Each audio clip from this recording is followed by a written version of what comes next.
ভাগে কোরবানি দেওয়া যাবে কিনা? কোরবানির গোশত ভাগিদারদের মাঝে যদি অনুমান করে বন্টন করা হয় সেটি উচিত হবে কিনা, গোশত কয় ভাগ করতে হবে, 3 ভাগ করা আবশ্যক কিনা, ঋণ করে কোরবানি করা যাবে কিনা, মৃত ব্যক্তির তরফ থেকে কোরবানি করা যাবে কিনা, যদি যায় তাহলে তার গোশত বন্টনের পদ্ধতি কি হবে। কোরবানি পশু নিস্তেজ হওয়ার আগেই অনেকে চামড়া ছেলা শুরু করেন, রক কাটা শুরু করেন, জায়েজ আছে কিনা। কেউ পশু ক্রয় করার পর ভাগিদারের সংখ্যা বাড়াতে পারবেন কি না, ভাগিদারদের সংখ্যা বেজোড় হতে হবে নাকি জোড় হলেও চলবে, কত টাকা থাকলে কোরবানি বাধ্যতামূলক, কোন সময় থেকে কোরবানি করা যাবে, রাতে কি কোরবানি করা যাবে, কোরবানির পশু এটা দেখায় বেড়ানো, প্রদর্শন করে বেড়ানো, এটা কি জায়েজ আছে কি। কোরবানির পশু কেনার পরে এবং জবাই করার পরে পশুর সঙ্গে সেলফি তুলে এটা ফেসবুকে দেওয়া যাবে কিনা। পরিবারের সব সদস্য বা একাধিক সদস্য যদি সামর্থ্যবান হয় তাহলে সবাই দিবে, নাকি গোটা পরিবারের পক্ষ থেকে একজন দিলেই চলবে। জবের সময় যাদের পক্ষ থেকে কোরবানি করা হচ্ছে তাদের নামের তালিকা পাঠ করা আবশ্যক কিনা, গোশত কয় ভাগ করতে হবে, 3 ভাগ করা আবশ্যক কিনা, কোরবানি কয়টা করতে হয়, ঋণ করে কোরবানি করা যাবে কিনা, এর কোরবানির গোশত ভাগিদারদের মাঝে যদি অনুমান করে বন্টন করা হয় সেটি উচিত হবে কিনা, কয়দিন পর্যন্ত কোরবানি করা যায়। চলুন তাহলে আর বিলম্ব না করি, ইতিমধ্যে যে সমস্ত প্রশ্ন আমাদের কাছে এসে পৌঁছেছে সেগুলোর উত্তর দেওয়ার পালে আমরা প্রবেশ করি। কোন সময় থেকে কোরবানি করা যাবে? উত্তর হলো, ঈদের নামাজ যখন পড়া হবে, যেই এলাকাতে গরুটা জবাই হবে ওই এলাকাতে যখন ঈদের নামাজ শেষ হবে, ঈদের নামাজ শেষ হওয়ার পরপরে কি করা যাবে, কোরবানি করা যাবে।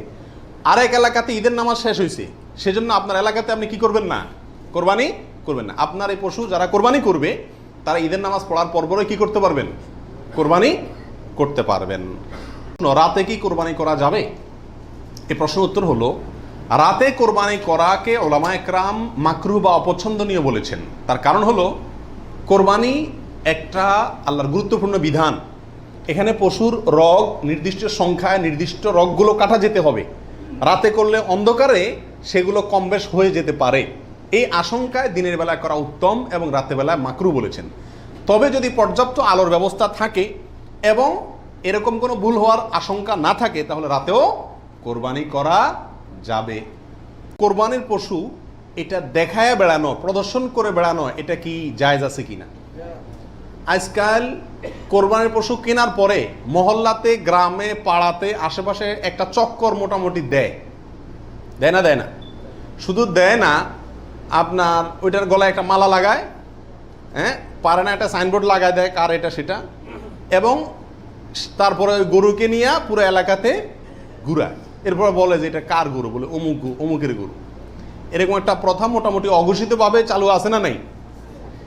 এরকম প্রদর্শন করে বেড়ানো এটা কি সঠিক? এর উত্তর হলো না। এই প্রদর্শনটা সাধারণত হয়ে থাকে জাহির করার জন্য, সবাইকে দেখানোর জন্য। আর এই দেখানোটার ভেতরে কল্যাণের চাইতে অকল্যাণ বেশি। কেউ যদি বলে আমি এটা দেখাচ্ছি এই জন্য যাতে অন্যরা উৎসাহিত হয়, তাহলে তো এটা ভালো উদ্দেশ্য, কিন্তু এই উদ্দেশ্যে খুব অল্প সংখ্যক মানুষই কি করে, এটাকে শোডাউন করে। বরং এটা শোডাউন করে কি জন্য? সবাই জিজ্ঞেস করবে, ভাই এটার দাম কত হয়েছে, কার গরু, মাশাআল্লাহ, জিতছে, হাসছে, এইসব যোগ বিয়োগ করবে, ঠিক না? ঠিক। অতএব মানুষকে দেখায় বেড়ানোর উদ্দেশ্যে যদি এই কোরবানির পশুকে প্রদর্শন করা হয়, শোডাউন করা হয়, তাহলে এটা রিয়া এবং রিয়ার কারণে গুনাহগার হবে, এটা করা যাবে না। আল্লাহ আমাদেরকে বুঝার তৌফিক দান করুন। কোরবানির গোশত ভাগিদারদের মাঝে যদি অনুমান করে বন্টন করা হয় সেটি উচিত হবে কিনা, এর উত্তর হলো না, এটি উচিত হবে না। বরং যথাসম্ভব পরিমাপ করে সমান হারে সবার মধ্যে বন্টন করা উচিত এবং কর্তব্য, এটা অনুমান করে ভাগ করা উচিত নয়। গোশত কয় ভাগ করতে হবে, 3 ভাগ করা আবশ্যক কিনা, এর উত্তর হলো, যার যার ভাগের গোশতকে তিনি 3 ভাগে বিভক্ত করে বন্টন করা বা ব্যবহার করা এটি মুস্তাহাব। 1 ভাগ নিজের জন্য, 1 ভাগ আত্মীয় স্বজন প্রতিবেশী তাদের জন্য, এমনকি যিনি কোরবানি করেছেন এমন কাউকে উপহার হিসেবে পাঠানো যেতে পারে। আরেক ভাগ হলো গরিব, অভাবী, দুঃখী মানুষদের জন্য। কিন্তু এই 3 ভাগ করাটা জরুরি কিংবা আবশ্যক নয়, এটাকে হেরফের বা কমবেশ করাতে কোনো অসুবিধা নেই। 3 ভাগে করতে পারলে উত্তম এবং ভালো। আপনি চাইলে গরিবকে একটু বাড়িয়ে দিলেন কিংবা প্রতিবেশীদের জন্য একটু বেশি রাখলেন কিংবা আপনি নিজের জন্য একটু বেশি রাখলেন, তাতে কোরবানির কোনো অসুবিধা হবে না। কয়দিন পর্যন্ত কোরবানি করা যায়? কোরবানির সময়সীমা কতদিন? এর উত্তর হলো, এক্ষেত্রে ওলামা একরামের 2টি মত আছে। অনেক ওলামা একরামের মতে কোরবানি করা যায় ঈদের দিন, জিলহজের 10 তারিখ আর 11 এবং 12 এই 3 দিন। এটা ইমাম আবু হানিফা রাহিমাহুল্লাহর মত। এর বিপরীতে অনেক উলামা ইকরামের মত হলো কোরবানি এটা 4 দিন পর্যন্ত করা যায়, কোরবানি ঈদের দিন এবং তারপরে আরো 3 দিন, 11, 12, 13। যুক্তি হলো যে আইয়ামে তাশরিক, এক হাদিসে আসছে একেবারে সুস্পষ্টভাবেই যে আইয়ামে তাশরিক এই দিনগুলা সবগুলোই হলো জবাই করার দিন, অর্থাৎ কোরবানি করার দিন। সেহেতু আইয়ামে তাশরিক হলো ঈদের দিন, ঈদের পরে আরো 3 দিন, অর্থাৎ 13 তারিখ, চাঁদের 13 তারিখের সন্ধ্যার আগ পর্যন্ত। এ হলো কোরবানির দিন। তবে কোরবানি প্রথম দিন ঈদের নামাজের পরপরই করা বেশি উত্তম, এতে কোনো সন্দেহ বা ইখতিলাফ কারোর নাই। এবারে সারা দুনিয়ার উলামা ইকরাম একমত। কারণ নবী আলাইহিস সালাম ঈদের দিন ঈদের নামাজের পরপরই সাধারণত কি করতেন? কোরবানি করতেন। দ্বিতীয় তৃতীয় দিনে তিনি নিতেন না। অতএব একেবারে শুরুতেই করে ফেলা হলো সবচেয়ে উত্তম এবং বেস্ট। এবারে কারো কোনো দ্বিমত নাই। কত টাকা থাকলে কোরবানি বাধ্যতামূলক? কোরবানি আসলে অনেক ইমামদের মতে ওয়াজিব, সেটা বাধ্যতামূলকই বলা যায়। আবার অনেক ইমামদের মতে কোরবানি করা সুন্নাত। হানাফি মাযহাব অনুযায়ী কোরবানি করা ওয়াজিব। কাদের উপর ওয়াজিব? যাদের কাছে যাকাত ফরজ হওয়ার মতো সম্পদ আছে। সেটা 1 বছর যদি নাও হয়, সম্পদের বয়স যদি 1 বছর নাও হয়, যাকাত দেওয়ার জন্য 1 বছর বয়স হতে হয় সম্পদের বয়স, কিন্তু কোরবানির জন্য 1 বছর বয়স হওয়া লাগে না। এটা হলো যাকাত এবং কোরবানির মধ্যে পার্থক্য। মূল সম্পদের পরিমাণ সমান। যাকাতের জন্য যে পরিমাণ সম্পদ লাগে, কোরবানি করতেও সে পরিমাণ সম্পদ লাগে। এখন 83 বা 85 গ্রাম, বা আমরা রূপায় ভরিতে বললে 52.5 ভরি রূপার মালিক অথবা রূপা কেনার মতো টাকা কারোর কাছে থাকলে তারপরে হজ, তারপরে কোরবানি আবশ্যক বা ওয়াজিব। তো এইটার বাজার মূল্য এখন হিসেব করলে 80-85 হাজার টাকা প্লাস মাইনাস হয়, খুব বেশি না।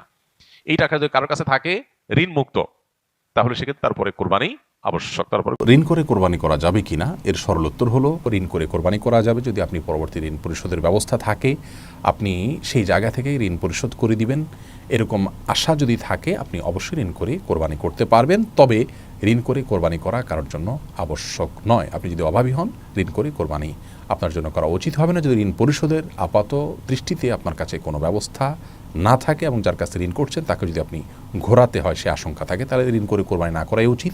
তবে যদি দেওয়ার ব্যবস্থা থাকে, জোরালো আশা থাকে, তাহলে আপনি ঋণ করে কোরবানি করতে পারবেন। জবের সময় যাদের পক্ষ থেকে কোরবানি করা হচ্ছে তাদের নামের তালিকা পাঠ করা আবশ্যক কিনা এর সরল এবং সহজ উত্তর হলো এটি জরুরি কিংবা আবশ্যক নয়। তবে যদি কেউ করতে পারেন তাহলে সেটি ভালো, মুস্তাহাব।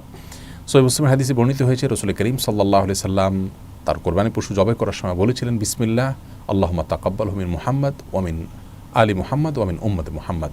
যার অর্থ হলো, আল্লাহ আমি আপনার নামে এটি জবাই করা শুরু করছি, আপনি এটাকে কবুল করুন মুহাম্মদের পক্ষ থেকে, তার পরিবারের তরফ থেকে, তার উম্মতের তরফ থেকে। এই জন্য কোরবানি যাদের পক্ষ থেকে করা হচ্ছে জবের আগে তাদের নামগুলো উল্লেখ করে, নাম পাশাপাশি বাবার নাম এভাবে যদি উল্লেখ করা হয় অমুকের সন্তান অমুক, এরকমভাবে সবার নাম উল্লেখ করে যদি বলা হয় আল্লাহ সবার তরফ থেকে আপনি কোরবানি কবুল করেন, এরপরে ছুরি চালনা করা হয়, এটি মুস্তাহাব, এটি উত্তম, জরুরি বা আবশ্যক কোনো বিষয় নয়। কোরবানি কয়টা করতে হয় এই প্রশ্নটা আজকাল এই জন্য করতে হচ্ছে যে এখন আমরা সমাজে কোরবানির সংখ্যা বাড়ানোর জন্য এক ধরনের প্রতিযোগিতা খেয়াল করতেছি। 3টা গরু, 5টা গরু, 7টা গরু, এমপি সাহেব, মন্ত্রী সাহেব, ব্যবসায়ী সাহেব, বিভিন্ন সাহেবরা করে কি করে না, এমনকি আমরাও একটা গরু একটা ছাগল, কারণ কেউ গরুর গোশত পছন্দ করে, কেউ ছাগল গোশত পছন্দ করে ঘরে, যার কারণে দুইটাই দিতে হয়, অথবা গরুতে 1 ভাগ দিতে হয়, আবার আলাদা ছাগল দিতে হয়।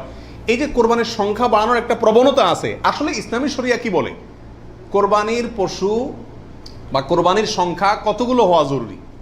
এর উত্তর হলো যে কোরবানি মূলত একটি কোরবানি যথেষ্ট, একাধিক কোরবানি হওয়া এটা কি না, জরুরি না। নবী আলাইহিস সালাতু ওয়াস সালামের ব্যাপারে সুনানে তিরমিজিতে একটা হাদিস আসছে, যেটা কি ইমাম তিরমিজি হাসান বলেছেন, অন্যান্য উলামা একরাম অনেকে জয়ীফ বলেছেন, কিন্তু জয়ীফ বললেও ওই একই বিষয়ে আরো বিভিন্ন হাদিস আছে। সর্বসাকুল্যে উলামা একরামের বিষয়টা প্রমাণিত। সেটা হলো যে নবী আলাইহিস সালাম 10 বছর মদিনাতে বসবাস করেছেন হিজরতের পরে, এবং এই 10 বছরের প্রতি বছর তিনি কোরবানি করেছেন। প্রতি বছর তিনি কি করেছেন? এবং 2টি হৃষ্টপুষ্ট ভেড়া তিনি কোরবানি করেছেন, 2টি করেছেন। তিনি যদি চাইতেন সংখ্যা অনেক বাড়াইতে পারতেন, উট এবং আরো অনেক বড় বড় পশু দিয়ে কি করতে পারতেন, কোরবানি করতে পারতেন, কিন্তু 2টি ভেড়া কোরবানি করেছেন। তার একটি হলো তার নিজের এবং নিজের পরিবারের পক্ষ থেকে, আরেকটি তার গোটা উম্মতের পক্ষ থেকে, তাওহীদবাদী উম্মতের পক্ষ থেকে। তাহলে বোঝা গেল কোরবানির সংখ্যা বাড়ানোর ভিতরে খুব বেশি কল্যাণ নাই। হ্যাঁ, কেউ যদি কোনো এলাকাতে গরিব মানুষকে খাওয়ানোর উদ্দেশ্যে বেশি কোরবানি করে, নাম ফুটানোর উদ্দেশ্য না থাকে, তাহলে অবশ্যই সেজন্য তিনি আল্লাহর কাছে কি পাবেন? আজর এবং সওয়াব পাবেন। পরিবারের সব সদস্য বা একাধিক সদস্য যদি সামর্থ্যবান হয় তাহলে সবাই দিবে, নাকি গোটা পরিবারের পক্ষ থেকে একজন দিলেই চলবে? নবী আলাইহিস সালাম থেকে এক্ষেত্রে একটা হাদিস বর্ণিত হয়েছে, যেটা একটু আগে আপনাদেরকে শুরুতে আমি শুনাইছি, মুসনাদ আহমদে বর্ণিত হয়েছে এবং আরও অনেক হাদিসের কিতাবে কাছাকাছি হাদিস বর্ণিত হয়েছে। নবী আলাইহিস সালাম বলেছেন যে প্রত্যেক পরিবারের উপরে একটি কোরবানি জরুরি, প্রত্যেক পরিবারের উপরে উযহিয়াতুন একটি কোরবানি জরুরি, আলা কুল্লি আহলি বাইতিন, এই ধরনের শব্দ তিনি ব্যবহার করেছেন, প্রত্যেক পরিবারের উপরে। এই হাদিস থেকে বোঝা যায় কোরবানি এটা এক পরিবারে একাধিক সদস্য যদি হয় সামর্থ্যবান, তথাপি যিনি মূল কর্তা তিনি দিলেন তাহলে সবার পক্ষ থেকে হয়ে যাবে। এর বিপরীতে ওলামা ইকরামের আরেকটি মত আছে, যেটা ইমাম আবু হানিফা রাহিমাহুল্লাহর মত, সেটা হলো কোরবানি পরিবারের একাধিক সদস্য যদি সবাই যদি সামর্থ্যবান হয় তাহলে প্রত্যেকের পক্ষ থেকে দিতে হবে। ওনার যুক্তি, উনি বলেন নবী আলাইহিস সালামের ওই হাদিস, যে হাদিসে তিনি বলেছেন যার সামর্থ্য আছে আর কোরবানি দেয় না সেজন্য ঈদগাহে না আসে। এখানে যার সামর্থ্য আছে প্রত্যেক ব্যক্তিকেই শামিল করে এই নির্দেশনা। বিষয়টা গবেষণামূলক, উভয় পক্ষেরই দলিল এবং যুক্তি আছে। তো এক্ষেত্রে সতর্কতামূলক মত যদি অবলম্বন করি আমরা, তাহলে প্রত্যেকেরই যার যার সামর্থ্য আছে তার পক্ষ থেকে করা যেতে পারে, এবং করলে সমস্যা হবে এটা কারোর মতেই নাই। কোরবানির পশু কেনার পরে এবং জবাই করার পরে পশুর সঙ্গে সেলফি তুলে এটা ফেসবুকে দেওয়া যাবে কিনা, সামাজিক যোগাযোগের মাধ্যমে প্রচার করা যাবে কিনা, ইসলামের দৃষ্টিতে এর ভিতরে এর ব্যাপারে কোনো বাধা আছে কিনা? এর উত্তর হলো, কোরবানির পশু কেনার পরে অথবা জবাই করার পরে ওই পশুর সাথে সেলফি দেওয়া, সেলফিটাই তো অনেকের মতে এটা একটা মানসিক রোগে পরিণত হয়েছে।